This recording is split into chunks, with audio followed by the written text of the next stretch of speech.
अपने आप को अपडेट करने के लिए इकोनॉमिक सर्वे का यूज़ जो बिहार की आती है वो बहुत हेल्पफुल हुआ। बीपीएससी के लिए देखिए बुक लिस्ट बहुत सेलेक्टिव बनिए। आप देखिए नवाजुद्दीन सिद्दीकी को आप लाइफ में ही उनके लाइफ में देखिए कितना स्ट्रगल आया, कितना ग्रेट एक्टर बने। जो पास किया है वो राजा नहीं है और जो फेल किया है वो रंक नहीं है। नमस्कार दोस्तों, स्वागत है आपका एक और इंस्पायरिंग और इन्फॉर्मेटिव वीडियो में। आज हमारे साथ संतोष कुमार सुमन सर हैं जो बीपीएससी का रिजल्ट हाल ही में आया है, उसमें सर रेवेन्यू ऑफिसर की पोस्ट पे चयनित हुए हैं। सर से हम बातचीत करेंगे और समझेंगे कि सर की रणनीति क्या थी, नोट्स बनाने की विधि क्या थी। हमारे 2-3 क्वेश्चन ही होते हैं बेसिकली, कहीं टॉपर से मैं इंटरव्यू करता हूँ तो आपके ही सारे क्वेश्चन होते हैं जो मैं हमेशा लिख के लेके आता हूँ। तो कमेंट में जो आप लिखते हो उसी क्वेश्चन को सर से हम पूछेंगे। तो सर से बातचीत स्टार्ट करते हैं, लेकिन उससे पहले आप चैनल को सब्सक्राइब नहीं किया तो चैनल को सब्सक्राइब जरूर कर लें और वीडियो को लाइक करें और शेयर करना भूलें। सर, सबसे पहले रेवेन्यू ऑफिसर पोस्ट में बीपीएससी में चयन होने के लिए सर आपको बहुत बहुत बधाई। धन्यवाद सर। हम आते हैं और क्वेश्चन पे आते हैं बेसिकली। तो जो 2-3 क्वेश्चन है मेरे क्वेश्चन, उसके बाद हम आएंगे जो कमेंट सेक्शन में लोग पूछते हैं उस पर बात करेंगे। सर, थोड़ा सा अपने बारे में आप बताएं कि आपका एकेडमी क्या रहा है, कहाँ से आपने पढ़ाई किया और कैसे। जी, मैंने अपनी 10th मारवाड़ी पाठशाला भागलपुर से की है और इसके बाद मैंने 12th AN कॉलेज पटना से किया। फिर बीटेक की डिग्री भारतीय विद्यापीठ पुणे से की है मैंने। और मैं 10th 12th में फ़र्स्ट क्लास रहा। 12th में मैं फ़र्स्ट क्लास नहीं हो पाया, 59% रही मेरे एवरेज। सर, आपको कब लगा कि हमें सिविल सर्विसेज की तैयारी करनी है और मतलब तैयारी में आप लगे उसके? जब मैं बायोमेडिकल इंजीनियर के पद पर वहाँ पर पुणे हॉस्पिटल में नियुक्त हुआ था, मैंने हॉस्पिटल एडमिनिस्ट्रेटर को देखा था। एक हॉस्पिटल एडमिनिस्ट्रेटर आए, उन्होंने देखा कि भाई वो जो भी ज़्यादा नीडी पेशेंट थे उसको एडमिट कराने के लिए वो बार बार प्रयासरत थे। तो मुझे वहाँ से एक लगा कि यार एडमिनिस्ट्रेशन में आना चाहिए। एक तो पावरफुल है, ऊपर से यहाँ पर जो नीडी लोग हैं उसके आप सीधे डायरेक्ट कांटेक्ट में रहते हैं। तो मुझे ये बहुत ज़्यादा इंस्पायरिंग लगा। फिर मैंने ये डिसाइड किया था कि मैंने सिविल सर्विस में ही आना है। ओके। सर, जैसा कि एस्पिरेंट जो होते हैं वो सुनना चाहते हैं सारे टॉपर से या फिर किसी भी एस्पिरेंट जो कहीं पर रह के प्रिपरेशन कर रहे हैं कि सर उनका जो पारिवारिक पृष्ठभूमि रही है क्या रहा है, तो सर आप उसको मेंशन करना चाहेंगे?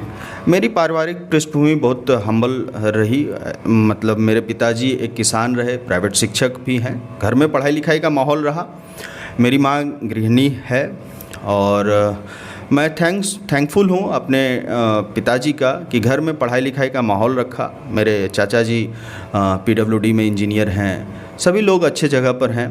और मेरी बहन अभी रिसेंटली बिहार पुलिस में सब इंस्पेक्टर के लिए वो मतलब प्रयासरत है। तो एक अच्छा माहौल है घर में। सर, एक टॉपर क्या टाइम टेबल फॉलो करते हैं उसको आप बताएं कि आप सुबह से लेकर शाम तक जो आप टाइम टेबल फॉलो करते होंगे तैयारी के दौरान, तो उसको आप यहाँ पे बताएं। सुबह का टाइम बहुत महत्वपूर्ण है। सुबह अगर आप मेरा मानना है कि सुबह का 2 घंटा रात के 6 घंटे के बराबर होता है। अगर आप सुबह जल्दी जगते हैं और 2 घंटे में ही जैसे सुबह 6 बजे जग गए, 6 से 8 पढ़ लिए, फिर इसके बाद आप मतलब काम पे कुछ चले गए। जैसे मैं तो वर्किंग में हूँ तो काम पे जाता था, लेकिन रात के 3-4 घंटे और सुबह के 2 घंटे ये कंपलसरी मैं पढ़ाई करता था। ओके।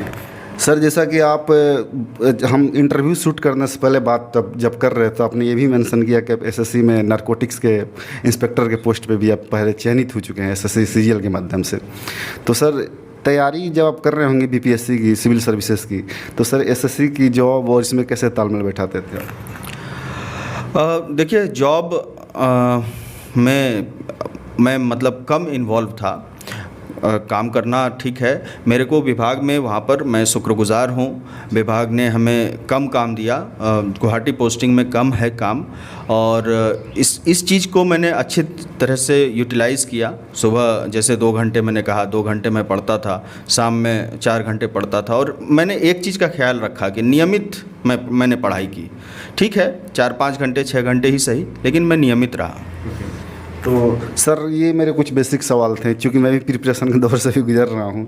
सर अब आते हैं जो कमेंट सेक्शन में सवाल होते हैं और जो एक एस्पिरेंट स्टूडेंट एक टॉपर से जानना चाहते हैं।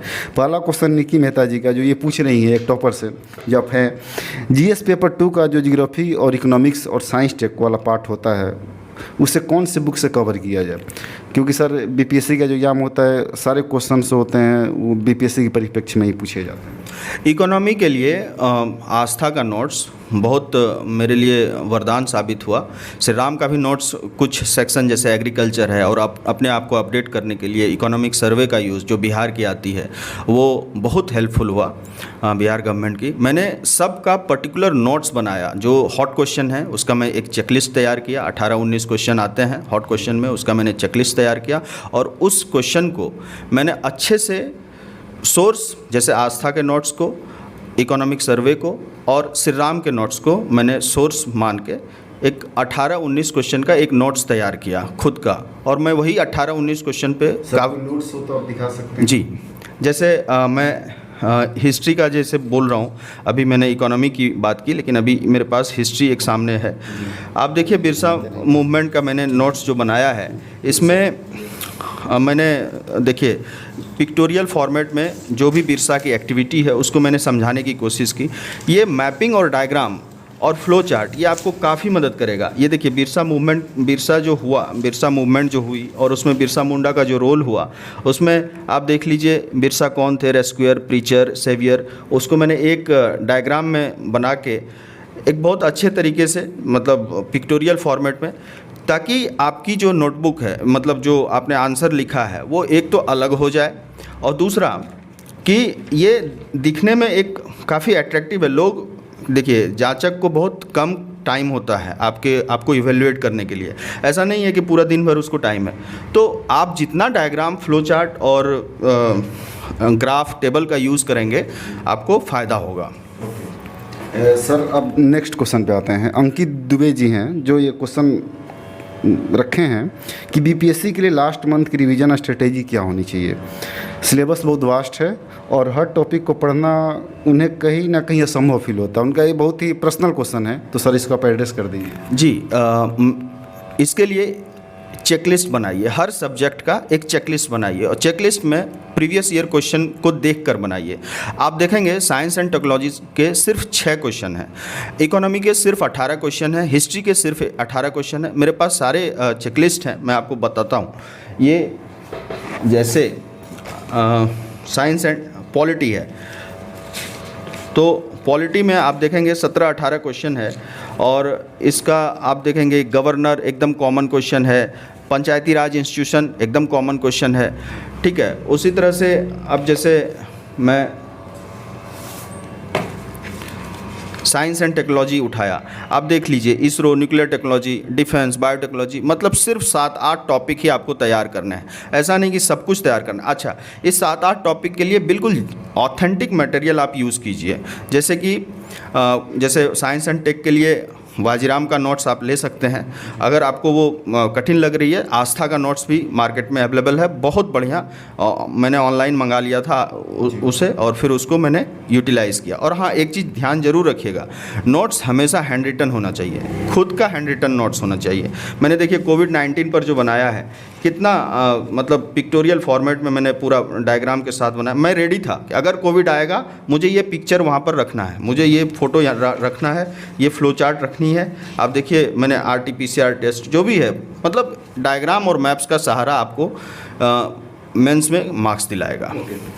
सर आशुतोष कुमार जी का क्वेश्चन है कि सर ग्रेजुएशन से ही प्रिपरेशन कैसे स्टार्ट करनी चाहिए। सर आपको इतने एक्सपीरियंस्ड वेटरन है तो जाहिर सी बात है आप इसको अनुभव किए होंगे।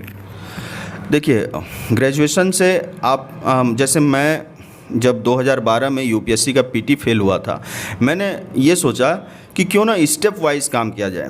पहले सीजीएल कर लेते हैं, फिर मैं पीसीएस की तरफ मूव करूंगा और फिर पीसीएस क्लियर होने के बाद यूपीएससी की तरफ मूव करूंगा।